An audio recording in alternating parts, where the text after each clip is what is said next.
गरीब लड़का वर्सेस अमीर लड़की।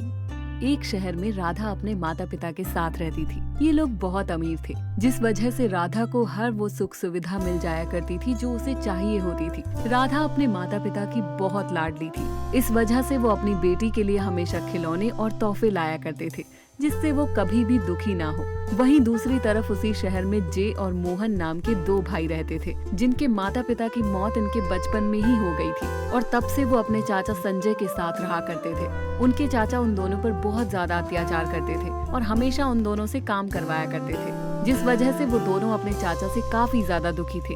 एक दिन की बात है, राधा बगीचे में खेल रही होती है। तभी वहाँ उसकी माँ माधुरी आ जाती है और अपनी बेटी राधा को कहती है, अरे बेटी, तुम अकेले बगीचे में क्या कर रही हो? मैं तुम्हें पूरे घर में ढूंढ रही थी।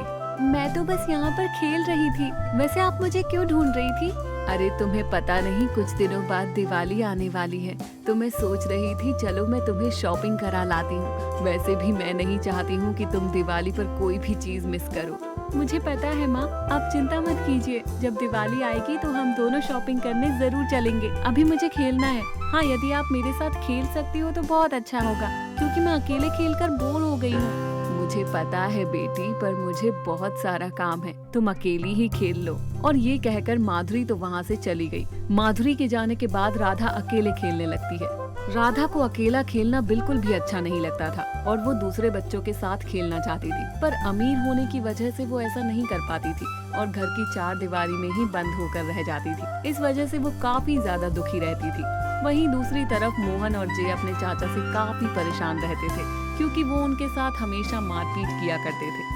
एक दिन की बात है, जे ने अपने भाई मोहन से कहा, अरे मोहन, हमारे चाचा हम पर कितना अत्याचार करते हैं। यदि आज हमारे माता पिता जिंदा होते तो वो ऐसा नहीं कर पाते। हाँ, तुम बिल्कुल ठीक कह रहे हो। हमारी किस्मत ही खराब है जो हमारे माता पिता हमारे साथ नहीं है। कुछ दिन बाद दिवाली आने वाली है। चाचा से कहेंगे कि वो हमारे लिए नए कपड़े ले आए, क्योंकि 1 साल हो गया है उन्होंने हमें कपड़े नहीं दिलवाए। हाँ, तुम ठीक कह रहे हो। मुझे नहीं लगता वो कपड़े दिलवाएंगे। कहने में क्या जाता है, कहकर देख लेते हैं। ठीक है, यदि तुम कहते हो तो कहकर देख लेंगे। धीरे धीरे समय गुजरता है। दिवाली के 4 दिन पहले जे ने अपने चाचा से कहा, चाचा जी, अब तो दिवाली आने वाली है, आप हमें नए कपड़े दिलवा दीजिए। वैसे भी बहुत दिन हो गए हैं, आप हमें नए कपड़े नहीं दिलवाए। हाँ चाचा जी, ये बिल्कुल ठीक कह रहा है, और वैसे भी आप हमारे सारे पैसे ले ही लेते हैं, इसलिए हमारे पास रुपए नहीं बचते, वरना हम खुद ही नए कपड़े ले आते। आप हमें कृपया दिलवा दीजिए ना। ये सुनकर संजय को काफी गुस्सा आ जाता है और वो ये सुनकर दोनों से कहता है, एक तो मैं तुम दोनों को पालता हूँ, ऊपर से अब तुम्हें कपड़े भी चाहिए। मेरे पास रुपए नहीं है जो मैं तुम्हें कपड़े दिलवा पाऊंगा। दिवाली से मुझे कोई मतलब नहीं। अरे चाचा जी, आप ऐसा क्यों कह रहे हैं? आपके सिवा हमारा कौन है? यदि आप हमारे लिए कपड़े नहीं लाएंगे तो हम दिवाली पर क्या पहनेंगे?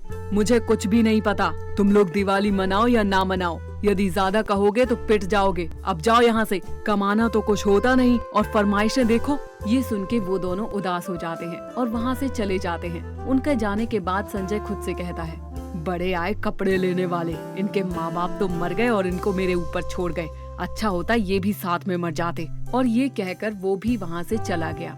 धीरे धीरे दिवाली के दिन करीब आ गए और दिवाली के एक दिन पहले राधा के पिता रुपेश ने उससे कहा, अरे राधा सुनो, चलो बाजार घूम कर आते हैं। वैसे भी कल दिवाली है, तुम अभी तक मार्केट नहीं गई हो। हाँ मुझे पता है पिताजी, पर मुझे बाजार से कुछ भी नहीं चाहिए। सब कुछ तो है मेरे पास, मुझे बस खेलने के लिए अपने साथ भाई बहन चाहिए। आप मुझे कब भाई बहन दोगे? अरे बेटा, तुम इन फालतू की बातों में क्यों उलझ रही हो? कल दिवाली है, तुम्हें दिवाली के लिए पटाखे नहीं चाहिए क्या?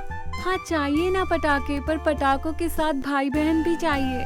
तभी वहाँ पर राधा की माँ माधुरी आ गई और उसने राधा से कहा, बेटा तुम चिंता मत करो, यदि भगवान ने कहा तो तुम्हें भाई बहन मिल जाएंगे, पर इस समय दिवाली की शॉपिंग कराओ, वरना बाद में बाजार में भीड़ हो जाएगी, फिर तुम कुछ भी नहीं ले पाओगी। मुझे नहीं पता, मुझे कुछ नहीं चाहिए, मुझे बस भाई चाहिए। मैं अकेले खेलते खेलते थक चुकी हूँ। कल दिवाली है, मुझे दिवाली पर अकेले नहीं खेलना है। ये कहकर राधा काफी ज्यादा उदास हो जाती है। राधा को देखकर रुपेश और माधुरी भी काफी उदास हो जाते हैं, क्योंकि राधा के बाद माधुरी कभी माँ नहीं बन पाई। डॉक्टर ने कहा था इस वजह से माधुरी भी काफी ज्यादा परेशान रहती थी। काफी मनाने पर राधा मान गई और फिर रूपेश और माधुरी उसे बाजार में ले गए। वहीं दूसरी तरफ जय और मोहन भी बाजार गए। उन्होंने अपने चाचा से छुपाकर कुछ रुपए रख रखे थे, उसी से वो पटाखे लेने के लिए बाजार निकल गए। इसी पर मोहन ने जय से कहा, हम लोग तो बाजार आ गए हैं, पर यदि चाचा जी ने जान लिया तो हम दोनों को बहुत मारेंगे। तू चिंता ना कर, दिवाली तो हर कोई मनाता है, क्या हम दिवाली नहीं मनाएंगे? हाँ, ये तो तुम एकदम ठीक कह रहे हो, पर हमारे चाचा कुछ ज्यादा ही कंजूस और मतलबी हैं, तभी हमारी तरफ वो बिल्कुल नहीं देखते और हमारे ऊपर पैसे तो बिल्कुल नहीं खर्च करते। हाँ, मुझे पता है, यदि भगवान ने चाहा तो सब कुछ ठीक हो जाएगा और हम भी अच्छे से दिवाली मनाया करेंगे। ये कहकर वो पटाखे देखने लगे। उसी मार्केट में राधा भी शॉपिंग करने गई थी और जब उसकी नजर जय और मोहन पर पड़ी तो उन्हें देखकर वो बहुत खुश हुई और उसने अपने पापा से गाड़ी रोकने को कहा। रूपेश ने गाड़ी रोकी तो वो उतर के उनके पास गई और राधा ने कहा, अरे तुम लोग यहाँ क्या कर रहे हो? मैं तुम दोनों को कब से ढूंढ रही थी। पता है, मैं बहुत खुश हूँ तुम दोनों मुझे मिले। हमें भी बहुत खुशी हुई तुम्हें देखकर। तुम कैसी हो? मैं ठीक हूँ, रुको मैं तुम्हें किसी से मिलवाती हूँ। और ये कहकर राधा अपने मम्मी पापा को लाई और उनसे कहा, देखो मम्मी पापा, ये मेरे दोस्त है, इसका नाम जय है और इसका नाम मोहन है। इस पर उन दोनों को काफी हैरानी हुई क्योंकि राधा को उन्होंने कभी बाहर नहीं जाने दिया, फिर ये उसके दोस्त कैसे बन गए? और रूपेश ने अपनी बेटी से कहा, पर तुम तो इनसे कभी नहीं मिली, तो फिर ये तुम्हारे दोस्त कैसे बन गए? एक दिन जब मैं बगीचे में खेल रही थी तो मेरी गेंद बाहर चली गई थी, तब यही दोनों मेरी गेंद लेकर आए थे। मैं इनसे तभी मिली थी और हम दोस्त बन गए और ये बहुत अच्छे हैं पापा। ये सुनकर रूपेश काफी खुश हुआ और उसने दोनों से कहा, अच्छा बेटा, तुम लोग क्या करते हो? हम लोग अनाथ हैं और मजदूरी करते हैं। हमारे चाचा हम पर बहुत ज्यादा अत्याचार करते हैं, इस वजह से हम कोई अच्छा काम नहीं देख पा रहे हैं। ये सुनकर रूपेश और माधुरी को काफी बुरा लगा क्योंकि वो बच्चे देखने में बहुत ही सुंदर थे। इस पर रूपेश ने उन दोनों से कहा, यदि तुम हमारे घर पर काम करना चाहते हो तो बता सकते हो, मैं तुम दोनों को काम दे सकता हूँ।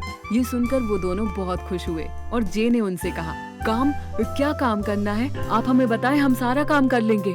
बस मेरी बेटी के साथ खेलना है। अगर तुम मेरी बेटी को अपनी बहन मान लो तो बहुत अच्छा होगा क्योंकि इसे भाइयों की जरूरत है। ये सुन वो दोनों बहुत खुश हुए और मोहन ने रूपेश से कहा, ये तो हमारी खुशकिस्मती है कि आपने हमें इस काबिल समझा। हमने सोचा आप कोई छोटा मोटा काम देंगे, लेकिन आपने तो बहुत बड़ी जिम्मेदारी दे दी। आज से ये हमारी बहन है। ये सुनकर राधा बहुत खुश हो जाती है क्योंकि उसे तो यकीन ही नहीं आ रहा था कि अब उसके साथ खेलने वाले दो भाई आ गए हैं। और उसके बाद रूपेश और माधुरी ने उन दोनों को बहुत सारी शॉपिंग कराई और वो सब घर आ गए। अब जय और मोहन बहुत खुश थे। फिर अगले दिन सबने धूमधाम से दिवाली मनाई और अब राधा भी बहुत खुश थी।